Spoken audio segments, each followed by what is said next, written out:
Salut tout le monde, j'espère que vous allez très bien. Bienvenue dans cette nouvelle vidéo de notre playlist consacrée au test des différentes batteries nomades qui existent sur le marché. Des vidéos qui ont pour objectif de vous aider à bien pouvoir choisir votre batterie nomade. Et aujourd'hui, on va parler d'une marque que l'on n'a jamais vue encore sur la chaîne. Pourtant, c'est une marque qui est assez connue dans le domaine de l'énergie, dans le domaine des powerbanks et des batteries nomades. Donc j'avais vraiment hâte de pouvoir tester leur batterie. C'est la marque Allpowers. La batterie, elle est ici, c'est une batterie de 1,5 kWh. Elle s'appelle la S2000 Pro. Mais juste avant de rentrer dans les détails, je voulais m'adresser à vous qui regardez cette vidéo et qui n'êtes pas encore abonné à la chaîne. Sachez qu'ici, je teste beaucoup de batteries. On en a beaucoup testé, on continuera à en tester énormément selon un protocole de test dédié. J'ai même réalisé une playlist spéciale. Alors n'hésitez pas à cliquer juste ici en bas pour vous abonner à la chaîne. Comme ça, vous ne manquerez aucune des prochaines vidéos sur ce sujet qui, je l'espère, vous aideront à bien choisir votre batterie nomade. C'est une batterie lithium-ion à la chimie LFP, lithium fer phosphate, ce qui lui confère, comme vous le savez, une très grande longévité. On parle ici de plus de 80% de capacité après 2500 cycles. Comme je vous dis toujours, ça ne veut pas dire que 2500, un cycle, la batterie sera morte.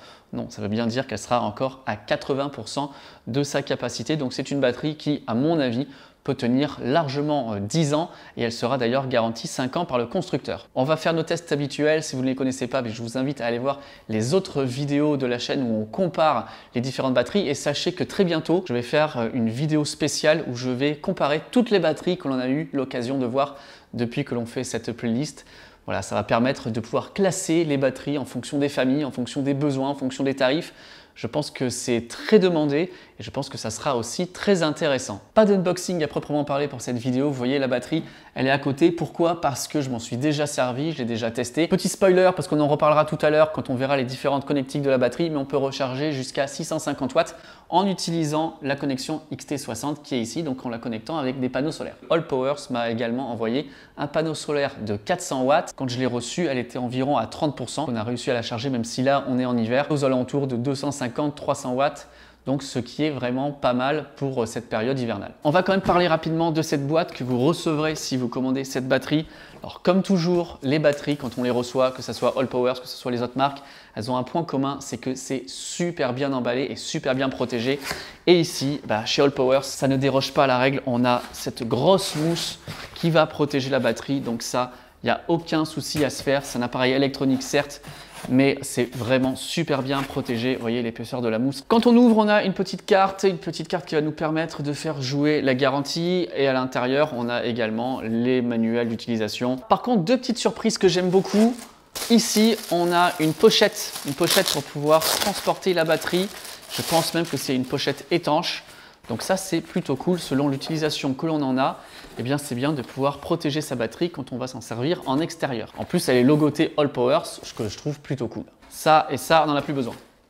Autre truc qui me plaît beaucoup, j'en parle tout le temps, on a souvent deux possibilités pour ranger les câbles parce qu'on a souvent beaucoup de câbles avec ces batteries. Il y en a qui ont utilisé un coffre et il y en a qui utilisent plutôt une pochette quand il y en a qui utilisent qu'un vulgaire carton. Et ça, je suis pas trop preneur du carton parce qu'on risque de perdre tous nos câbles, c'est vraiment pas terrible. Là, on a une jolie petite pochette, toujours logotée Allpowers, c'est super cool. Et qu'est-ce qu'on a à l'intérieur?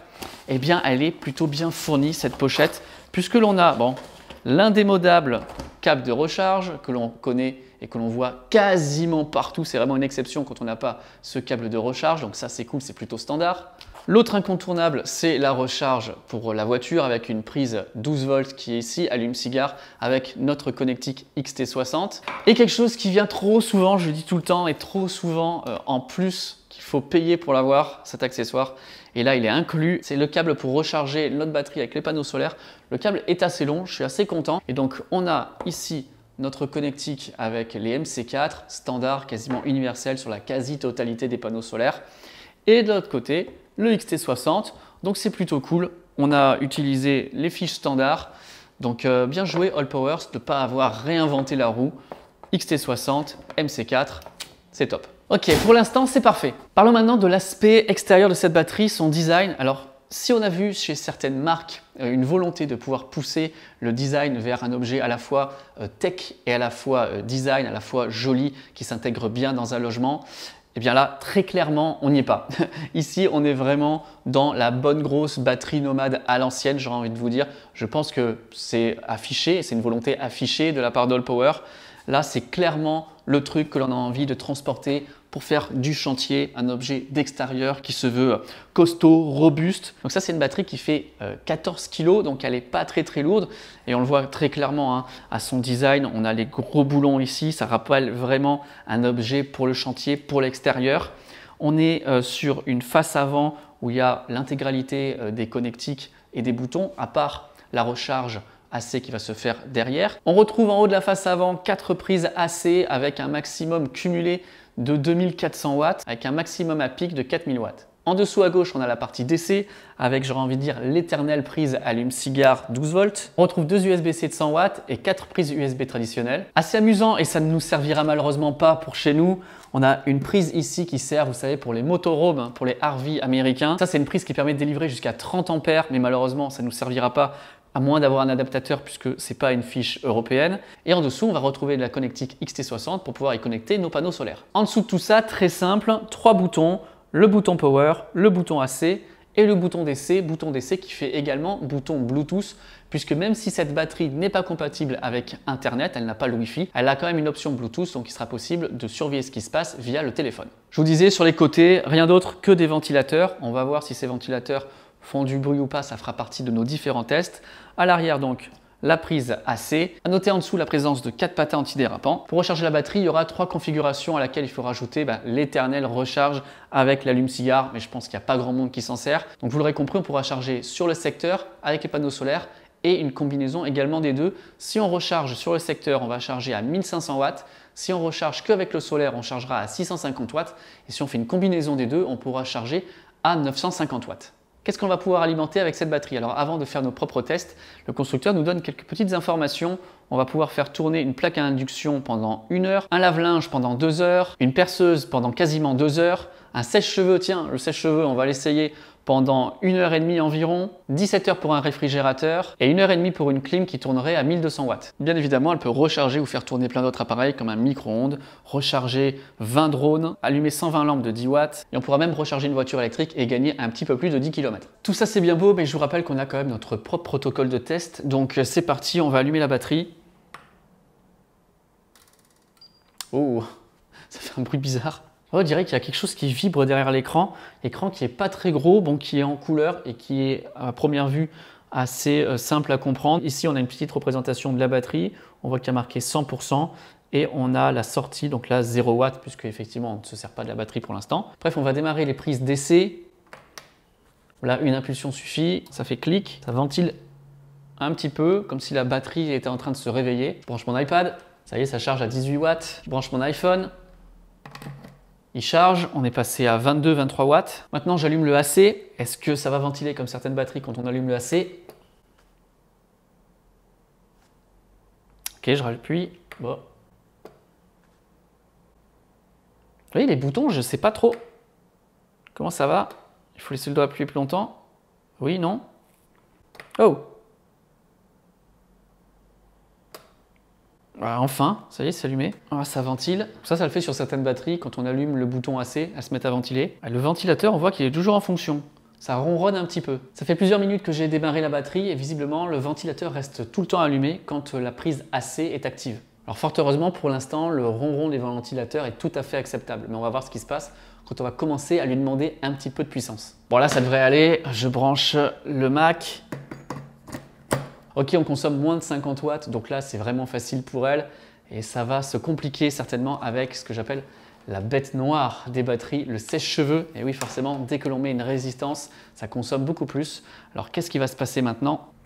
Ce sèche-cheveux fait environ 2000 watts, un petit peu moins, donc on devrait pouvoir aller en puissance maximum. Je vais quand même commencer par la température maximum et on va passer en vitesse 1. On devrait être aux alentours de 1000 watts. Et on y va, pleine balle. Ouais, pas mal, hein, j'y ai consommé 2% à pleine puissance et finalement le ventilateur n'a pas augmenté de puissance. Ah si, il augmente maintenant. Ah ouais non, ça fait pas un bruit d'air, ça fait un bruit de grincement à l'intérieur. Ah non, ça n'a pas été optimisé, hein. Comme je vous le disais tout à l'heure, c'est pas une batterie pour intérieur, c'est vraiment une batterie purement pensée pour l'extérieur. Et là, à ce bruit-là, j'aime pas trop. Ça y est, les ventilateurs se sont arrêtés. Alors j'ai pas mis le chronomètre, mais je pense que ça a bien ventilé pendant au moins 1 minute, 1 minute 30. Ce qui est pas beaucoup et beaucoup à la fois quand on compare avec les autres batteries qui, elles, vont continuer de ventiler pendant moins de 10 secondes largement. On l'a bien compris, la batterie fonctionne, elle donne la puissance maximale, donc ça, c'est pas un problème, mais ça risque d'être un petit peu compliqué si on a envie de s'en servir en intérieur. En tout cas, elle est assez bruyante, on l'a vu, mais je veux quand même aller tester sur la télé pour tester le système UPS parce que oui, cette batterie fait bien onduleur. Pour des chantiers en intérieur, en extérieur, pour du jardinage, etc., cette batterie, elle sera là pour vous accompagner sur ces différents projets puisqu'elle est capable de délivrer jusqu'à 2400 watts et 4000 watts à pic. Donc forcément, on le comprend vite qu'elle n'est pas designée pour un usage intérieur. Et du coup, voilà, c'est pour ça qu'elle n'a pas un look vraiment, on va dire, super design pour un intérieur. Mais encore une fois, elle n'est pas faite pour ça, mais ça fonctionne quand même.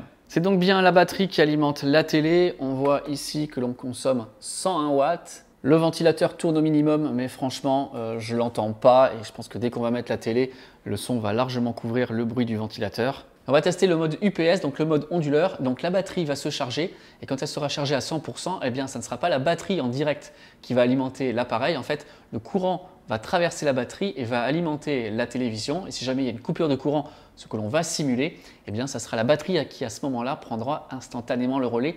Ça doit se faire en 10 millisecondes. Comme toujours, avant de la mettre en charge, je vous recommande de brancher d'abord côté batterie, puis sur la prise. Lorsque l'on est en train de charger la batterie et en même temps qu'on la décharge, eh bien, on n'a pas l'information sur la charge. On aura l'information que sur la décharge.